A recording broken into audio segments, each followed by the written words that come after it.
All right, team, I want you to look up at the night sky for a second. In your mind, of course. We've all seen it in science fiction, right? Hopping from star to star. It looks easy. But what would it actually take for us, right here, to plan a mission to another star system? Today, we're digging into that. We're bridging that massive gap between fiction and hard reality. We're asking what it would take to launch humanity on its greatest journey ever. So, what got us started down this rabbit hole?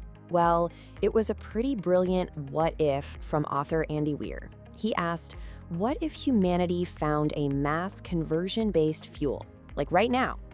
In his novel, Project Hail Mary, he invents this miracle microbe called astrophage. And what does it do? It literally eats starlight and spits out pure energy.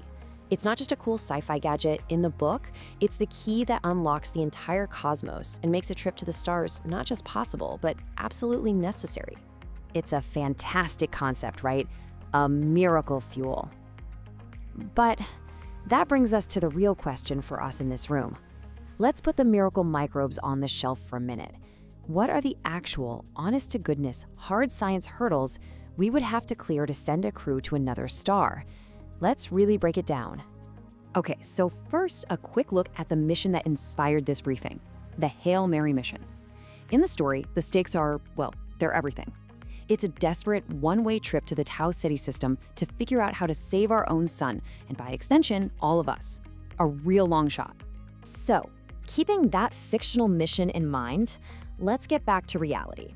And the first thing we have to confront, and it's a big one, is what we call the tyranny of distance. The sheer scale of interstellar space it's just humbling. We're not talking about a quick hop to Mars. This is a whole different ballgame.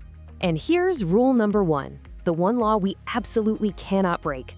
Even in a story with miracle fuel, Andy Weir is crystal clear on this. The speed of light is absolutely inviolate.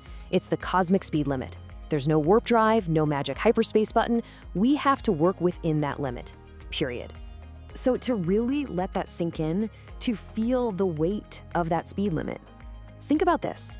With the tech we have right now, just getting to the edge of our own solar system can take more than 10 years.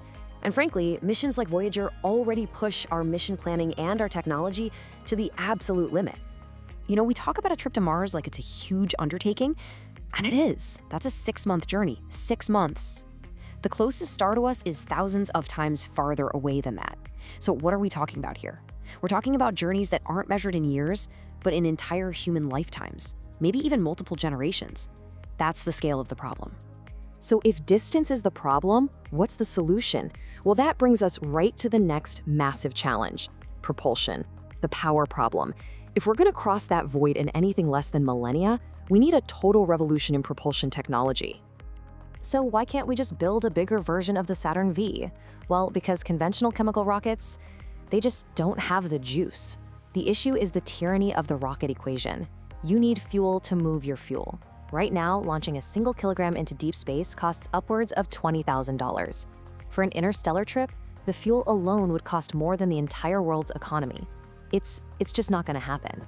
Okay, so what's the alternative? Well, one of the most promising avenues we're pursuing is something called nuclear electric propulsion, or NEP. The concept is really elegant. Instead of using a nuclear reaction for a big explosive push, you use a compact reactor as an onboard power plant. It just sits there, generating huge amounts of electricity for a very, very long time.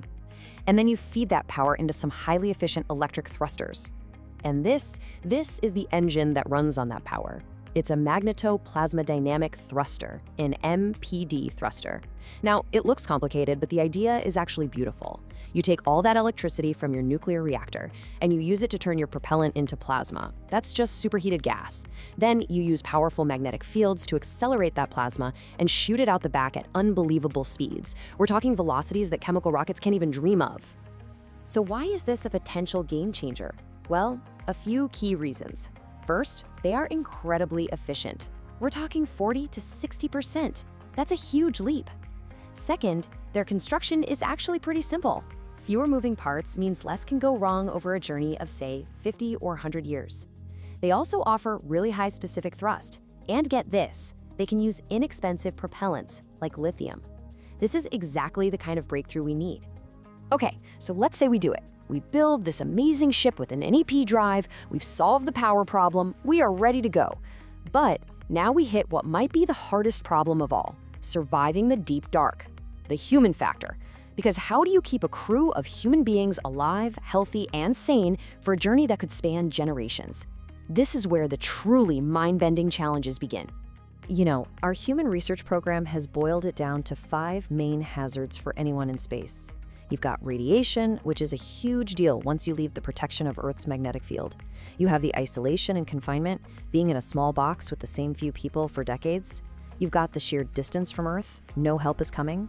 Then there's the gravity problem, or lack thereof. And finally, just living in a hostile, closed environment where one mistake can be fatal. And believe me, this isn't just theoretical. These hazards take a serious toll, physically and mentally.